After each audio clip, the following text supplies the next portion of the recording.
प्रेदरोड प्रियानो, आज दिवस वचन म्हणत आहे. स्तोत्रसंहिता 89:21 वचन म्हणते, मी दावीदाला माझ्या उजव्या हाताने आधार दिला आणि माझ्या शक्तीने मी त्याला बलवान केले.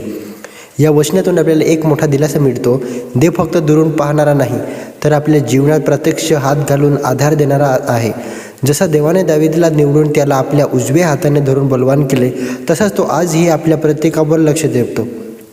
आपल्या आयुष्यात अनेक वेळा आपण अशक्त, घाबरलेले किंवा एकटे वाटतो. परिस्थिती कठीण होते, लोक साथ सोडतात, पण देव कधी सोडत नाही.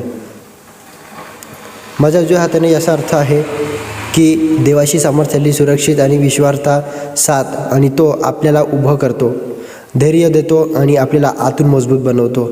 दावीद एक साधा मेंढपाळ होता, पण देवाच्या शक्तीने तो महान राजा झाला. यावरून स्पष्ट होते की आपली ताकद आपल्या परिस्थितीतच नसून देवाच्या उपस्थितीत आहे.